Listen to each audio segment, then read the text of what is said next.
আসসালামু আলাইকুম সবাইকে। আশা করি সবাই ভালো আছেন। আমি আজকে একটি নতুন ভিডিও নিয়ে আপনাদের মাঝে আসলাম।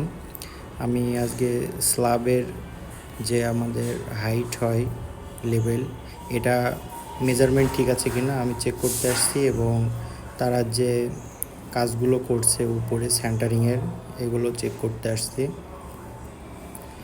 এবং আমার সাথে যে একজন আছেন ইনি হচ্ছে আর কি ফোরম্যান, রডের ফোরম্যান।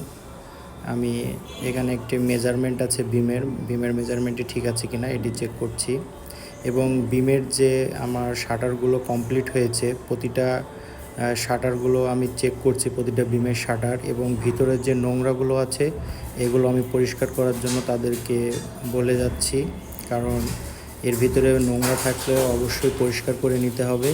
তারা যে ঝাঁটা আছে বা স্টিক ব্রুম সেগুলো দিয়ে পরিষ্কার করবে, এবং পরে পাইপ দিয়ে পানি দিয়ে পরিষ্কার করে তারপরে এখানে যে প্লেন শিটটি আছে সেটার সাথে তারা মবেল দিয়ে দিবে।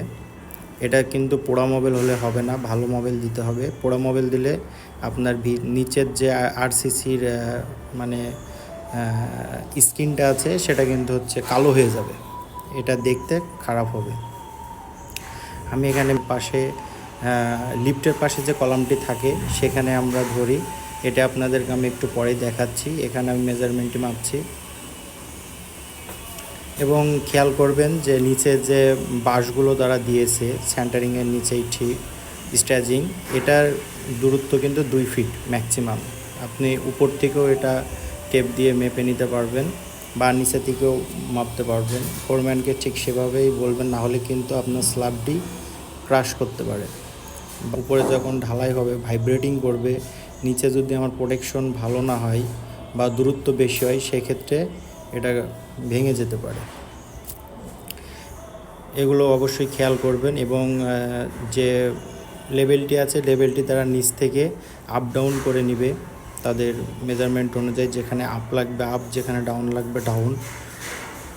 এগুলো হচ্ছে ফোরম্যান দেখে নেবে, পরে আমি এটা আবার রিচেক দিব। চেকের সময় ঠিক আছে কিনা সবগুলো চেক দিয়ে তারপরে কাজ শুরু হবে।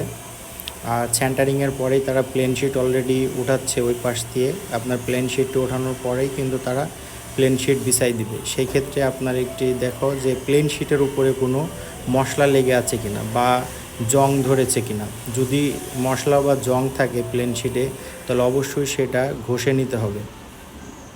তাদের যে কাটিং ব্লেড আছে তারা হচ্ছে ওটা দিয়ে একটা লেবার দিবে, সে পুরো প্লেন শিটটি সুন্দরভাবে মসৃণ করে ঘষবে, এবং এরপরে হচ্ছে এটা পরিষ্কার করে তার ভিতরে আপনার মবেল দিবে। মবেল মাখানোর পরে প্লেন শিট বিছাবে। এটা অবশ্যই খেয়াল রাখবেন। এটা অনেকে কাজে ফাঁকি দিতে চায় ফোরম্যানরা বা চেকে ধরা না পড়লে। দেখুন আমি এখন যেখানে আসছি এটাই হচ্ছে আমাদের লিফটের পাশের কলাম একটি। এখানে আমার যে সুতাটা দেখতে পাচ্ছেন বা একটি লাল টেপ ওখানে আছে, দেখুন এই যে লাল টেপের সাথে সুতাটা উপরে দেওয়া টেপের টপে থেকে। আমরা এটা হচ্ছে নিচের মেজারমেন্ট থেকে, নিচের স্ল্যাবের মেজারমেন্ট থেকে আমার ছাদের যে থিকনেস আছে ছাদের থিকনেস থেকে 1 ফিট হাইট আমরা বেশি রাখি।